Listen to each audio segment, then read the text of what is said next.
अस्सलाम वालेकुम dear students, हम लोग स्टडी कर रहे थे थर्मोकेमिस्ट्री। ओके, आज हमारा थर्मोकेमिस्ट्री का सेकंड लेक्चर है and this involves types of thermochemical reactions. Means कि आज के लेक्चर में हम लोग स्टडी करेंगे कि थर्मोकेमिकल रिएक्शंस की कितनी टाइप्स हैं। ओके, थर्मोकेमिकल रिएक्शंस क्या है ये हम लोग स्टडी कर चुके हैं कि थर्मोकेमिकल रिएक्शन में यानी कि आपकी सराउंडिंग में कोई भी रिएक्शन जो टेक प्लेस हो रहा है, जितने भी रिएक्शंस हो रहे हैं, अगर उन रिएक्शंस के अंदर हीट ट्रांसफ़र इन्वॉल्व है, ठीक है, यानी कि या तो सिस्टम जिसमें रिएक्शन हो रहा है वो या तो हीट को अब्जॉर्ब कर रहा हो या हीट रिलीज़ कर रहा हो, किसी भी टाइप की उसके अंदर अगर हीट ट्रांसफ़र इन्वॉल्व है तो that would be thermochemical reaction.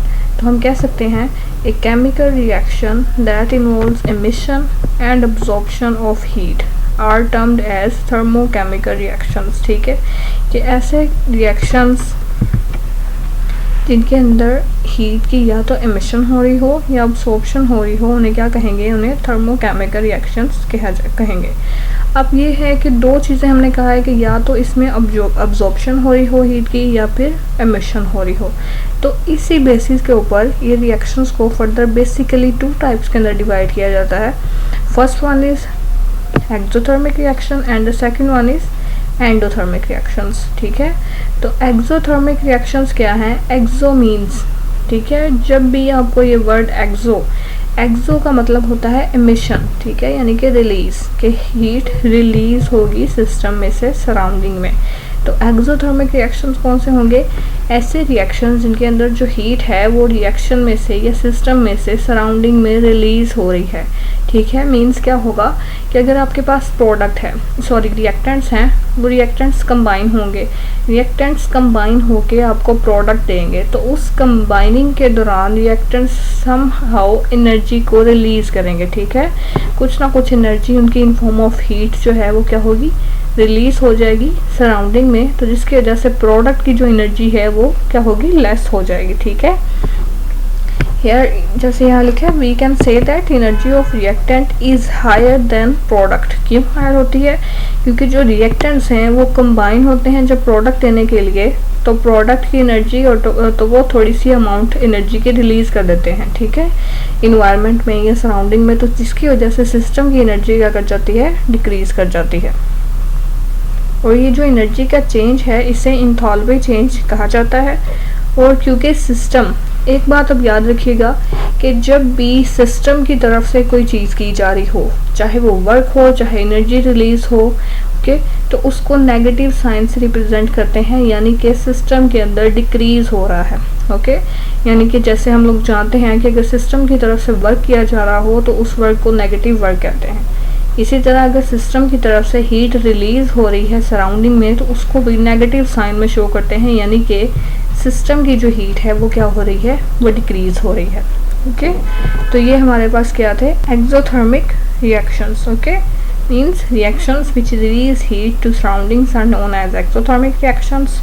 In these reactions, energy is given to the surrounding and energy of system decreases. Okay, or we can say that the energy of reactant is higher than products. This energy change is said as enthalpy change and denoted by a negative sign delta H. Okay, delta H means change in enthalpy, कि initial condition और final condition की दोनों conditions का जो difference आएगा वो delta H होगा। Okay, कुछ एग्जांपल्स देख लेते हैं इसकी कि एक्सोथर्मिक रिएक्शंस की एग्जांपल्स क्या हैं। For example, formation of carbon dioxide gas, के कार्बन डाइऑक्साइड गैस कैसे बनती है?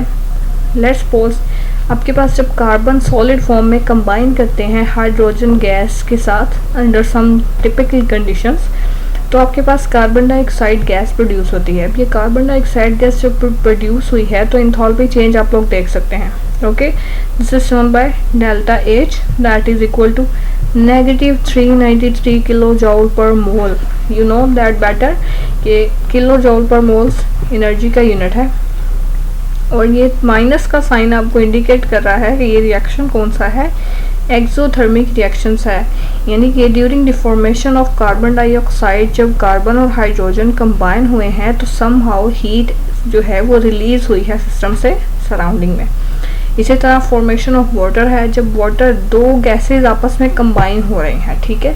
अब क्या है, आप लोग पता है कि जो गैस होती है उसकी काइनेटिक एनर्जी हायर होती है देन लिक्विड। तो यहाँ पर आप इसको जनरली ऐसे भी कंसिडर कर सकते हैं कि दो गैसेस आपस में कंबाइन हो रही हैं तो उनकी एनर्जी डिक्रीज हो जाती है सम कुछ, तो फिर वो लिक्विड के अंदर कन्वर्ट हो रही है, ठीक है। तो ये नेगेटिव साइन भी यही इंडिकेट कर रहा है कि ये एक्सोथर्मिक रिएक्शन है। देन फॉर्मेशन ऑफ अमोनिया है कि नाइट्रोजन हाइड्रोजन के साथ कंबाइन होती है, तो नेगेटिव अमाउंट में ही डेल्टा एच ऑब्टेन हुआ है, यानी कि सिस्टम ने हीट सराउंडिंग में रिलीज़ की है। अगर जनरल हम इसकी एग्जांपल देखना चाहें तो फॉर्मेशन ऑफ आइस, ठीक है, ये आइस फॉर्म हुई है, कैसे फॉर्म हुई है आइस। अब देखें फॉर्मेशन ऑफ आइस है, कैसे होगा कि वाटर से किस में जा रही है, आइस में। तो वाटर की जो हीट है वो क्या होती है, ज़्यादा होता है, पानी का टेम्परेचर आइस के निस्बत ज़्यादा होता है, ठीक है। जो वाटर है वो -4 डिग्री सेंटीग्रेड पर आइस में कन्वर्ट होता है बेसिकली। तो क्या होगा कि जो वाटर है जब वो अपनी हीट सिस्टम से सराउंडिंग में रिलीज़ करता है और उसका टेम्परेचर कम होता चला जाएगा और फाइनली क्या होता है, वो फ्रीज़ होना स्टार्ट हो जाता है, ठीक है। तो जब वो फ्रीज़ होता है तो इसका मतलब ये क्या है कि आइस की जो फॉर्मेशन है ये एक्सोथर्मिक रिएक्शन है। मींस वाटर अपनी एक्सेस जो हीट है वो सराउंडिंग में रिलीज़ करता है और खुद किस में कन्वर्ट हो जाता है, आइस में, फ्रीजिंग हो जाती है वाटर की। अंडरस्टैंड, ये थे एक्सोथर्मिक रिएक्शंस, ठीक है। देन हम लोग देख लेते हैं कि एंडोथर्मिक रिएक्शंस कौन से होते हैं। अब एक्सो मीन्स रिलीज, तो एंडो मीन्स इन, ठीक है, एंडो मीन्स इन या फिर अब्जॉर्प्शन। तो ऐसे जितने भी रिएक्शन जिनके अंदर अब्जॉर्प्शन हो रही है हीट की, उन रिएक्शंस को हम लोग क्या कहेंगे, वो एंडोथर्मिक रिएक्शंस हैं, ठीक है। तो मीन्स इसमें अब क्या होगा, इसमें जब अब दो रिएक्टेंट्स हैं उनको जब कंबाइन होंगी तो उन्हें कंबाइन होने के लिए कुछ एनर्जी की ज़रूरत है, ठीक है। यानी कि रिएक्टेंट को प्रोडक्ट में कन्वर्ट होने के लिए एनर्जी रिक्वायर्ड है, तो वो एनर्जी को अब्जॉर्ब करेंगे, ठीक है। जब वो एनर्जी को अब्जॉर्ब कर रहे हैं तो सराउंडिंग की एनर्जी डिक्रीज हो रही है, लेकिन जो सिस्टम है उसकी एनर्जी इंक्रीज हो जाएगी। तो इस तरह क्या होगा, रिएक्टेंट्स की एनर्जी लेस होगी than products. So total energy जो रिएक्शन की है वो लेस, और रिएक्टेंट्स की एनर्जी जो है वो लेस होगी देन प्रोडक्ट, ओके। सो इसके अंदर क्योंकि सिस्टम एनर्जी को अब्जॉर्ब कर रहा है तो वो पॉजिटिव साइन से इसको हम लोग रिप्रेजेंट करते हैं, ठीक है। मीन्स के सिस्टम के अंदर एनर्जी की एडिशन हो रही है, यानी कि इजाफा हो रहा है, तो उससे पॉजिटिव साइन से डिनोट करते हैं, ठीक है। तो कौन से हैं एंडोथर्मिक रिएक्शंस, वो रिएक्शन जिन्हें प्रोसीड करने के लिए या जिनके रिएक्टेंट्स को प्रोडक्ट में कन्वर्ट करने के लिए एनर्जी की ज़रूरत होती है, ठीक है। तो उन्हें एनर्जी देनी पड़ती है, वो एनर्जी को अब्जॉर्ब करते हैं इन फॉर्म ऑफ हीट, तो उससे फिर रिएक्टेंट प्रोडक्ट में कन्वर्ट होते हैं। और इस तरह देखिए अब आप, क्योंकि हम खुद सिस्टम को एनर्जी दे रहे होते हैं तो इसीलिए प्रोडक्ट की जो एनर्जी है वो रिएक्टेंट की निस्बत ज़्यादा होगी, ओके। तो इसकी एग्जांपल्स देख लेते हैं हम लोग। अब लेट्स सपोज कि वाटर है हमारे पास, ये उसी जो पीछे हमने एक्सोथर्मिक में पढ़ा था वाटर फॉर्मेशन, अभी उसी का रिवर्स आ रहा है, ठीक है। वाटर से वापस हाइड्रोजन ऑक्सीजन बन रहा है। अब देखिए वाटर लिक्विड फॉर्म में प्रेजेंट है, आप इसको कंसीडर कर सकते हैं कि इवेपोरेशन कैसे होती है। फॉर एग्जांपल आपके पास एक वाटर का बाउल है, आप उसे रखते हैं स्टोव के ऊपर, नीचे से आप उसको फायर को ऑन करते हैं। अब आपने उसको हीट देना स्टार्ट की है, ठीक है। जब आप हीटिंग स्टार्ट करते हैं तो आप देखते हैं कि वाटर की इवेपोरेशन स्टार्ट होती है, पानी बुखारात बन के उड़ने लग जाता है, ठीक है। पानी की इवेपोरेशन स्टार्ट होती है, तो वो जो इवेपोरेशन है वो क्या है, वो वाटर की कन्वर्जन है गैसियस फॉर्म के अंदर, ठीक है। तो ये भी एक एंडोथर्मिक रिएक्शन आपके पास है कि वो हीट को सिस्टम अब्जॉर्ब कर रहा है और हायर मॉलिक्यूल जो उसमें से हैं वो क्या कर रहे हैं, एस्केप कर रहे हैं। इसी तरह ये वाटर है, जब ये हाइड्रोजन और ऑक्सीजन दोनों गैसेस में कन्वर्ट होगा तो हमारे पास पॉजिटिव साइन के साथ, यहाँ पे कोई साइन नहीं है, इसका मतलब है कि ये पॉजिटिव साइन है, तो पॉजिटिव 285 किलो जूल पर मोल एनर्जी ये क्या कर रहा है, इसको रिक्वायर्ड है, ये अब्जॉर्ब कर रहा है सराउंडिंग से, ठीक है। और इसी तरह हमारे पास जो नाइट्रिक ऑक्साइड है, इसकी जो फॉर्मेशन है, नाइट्रोजन और ऑक्सीजन है, इनको कंबाइन करने के लिए एनर्जी रिक्वायर्ड होती है। ठीक है, सिस्टम को एनर्जी दी जाती है, ये दोनों कंबाइन होते हैं, गैसेस कंबाइन होंगे, हमारे पास नाइट्रिक ऑक्साइड बनता है। ठीक है, ये नाइट्रिक ऑक्साइड, अब ये कैसे, ये देखें यहाँ पर पॉजिटिव साइन है, मीन्स यहाँ कोई साइन नहीं है, तो मतलब ये पॉजिटिव के सिस्टम इतनी एनर्जी सिस्टम को रिक्वायर्ड है नाइट्रिक ऑक्साइड बनाने के लिए। इसकी जनरल फॉर्म में आप एग्जांपल देखेंगे तो मेल्टिंग ऑफ आइस है, कि आइस जब मेल्ट हो रही है, सॉलिड जो आइस है हमारे पास, फ्रीज्ड वाटर है, वो लिक्विड वाटर में कन्वर्ट होता है, तो आप देखते हैं कि वाटर का टेम्परेचर लोअर डाउन हो जाता है। ठीक है, कि वो क्या किया उसने, सराउंडिंग से हीट को एब्जॉर्ब करके वो उसका टेम्परेचर इंक्रीज करता है। इसी तरह फ्राइंग ऑफ एन एग है, कि आप जब एग को फ्राई करते हैं तो क्या होता है कि आप नीचे से उसे हीट कर रहे होते हैं, जब हीट करते हैं तो उसी हीट को वो एग अब्जॉर्ब करता है। ओके, उसी हीट को अब्जॉर्ब करता है और वो फ्राई हो जाता है। ठीक है, ये इसकी जनरल लाइफ के अंदर आप एग्जाम्पल ले सकते हैं एंडोथर्मिक रिएक्शन को कंसिडर करने के लिए। नाउ लेट्स हम इनकी ग्राफिकल एक्सप्लेनेशन देख लेते हैं कि ग्राफिकली कैसे ये रिप्रेजेंट करते हैं रिएक्टेंट टू प्रोडक्ट एनर्जी।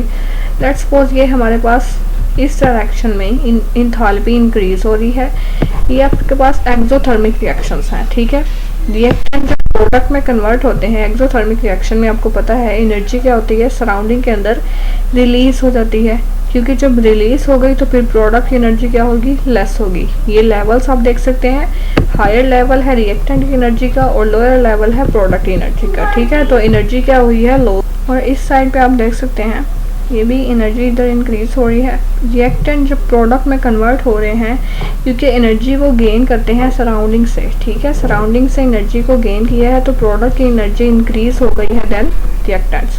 तो this is what endothermic reactions. ठीक है, होपफुली आपको क्लियर हो गया होगा कि किस तरह से एनर्जी इंक्रीज और डिक्रीज हो रही है। रिएक्टेंट्स की एनर्जी लॉस करते हैं, यानी कि सराउंडिंग को देते हैं तो प्रोडक्ट बनती है, इसी वजह से प्रोडक्ट की एनर्जी लोअर डाउन होती है, और इसके अंदर रिएक्टेंट एनर्जी को गेन करते हैं सराउंडिंग से और प्रोडक्ट में कन्वर्ट होते हैं, जिसकी वजह से एनर्जी उसकी क्या होता है, एंथैल्पी इंक्रीज होती है, पॉजिटिव होती है।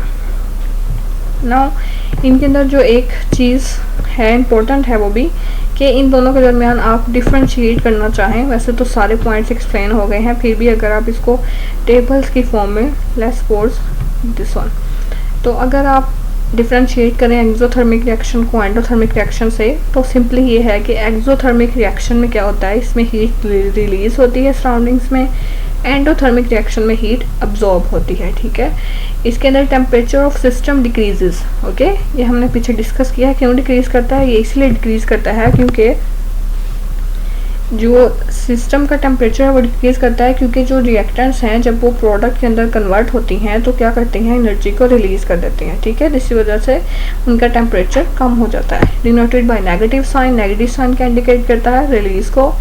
Then usually spontaneous. ठीक है, स्पॉन्टेनियस मीन आप देखेंगे मेल्टिंग ऑफ आइस है, अगर आप एक आइस क्यूब लेते हैं और उसे बाहर रख देंगे नॉर्मल एटमॉस्फेयर 25 डिग्री सेंटीग्रेड पे, तो वो ऑटोमेटिकली मेल्ट होना स्टार्ट हो जाएगी। तो इसको कहते हैं स्पॉन्टेनियस रिएक्शंस, यानी कि ऐसे रिएक्शंस जो खुद ब खुद स्टार्ट हो जाए। ठीक है, एग्जांपल्स इसकी वही हैं जो हम पीछे डिस्कस कर चुके हैं। वाटर की फॉर्मेशन है, ठीक है, दैन इसके बाद रिप्रेजेंटेशन की है इक्वेशनली कि रिएक्टेंट्स की जो इंथैल्पी है वो ग्रेटर देन होती है प्रोडक्ट की इंथैल्पी से। ओके,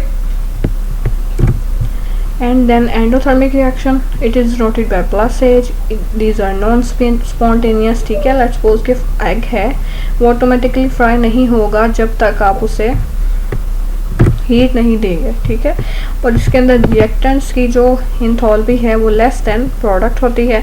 तो इसकी जो एग्जांपल है वही प्रीवियस वन है कि वाटर की कन्वर्जन है हाइड्रोजन एंड ऑक्सीजन गैसेस के अंदर।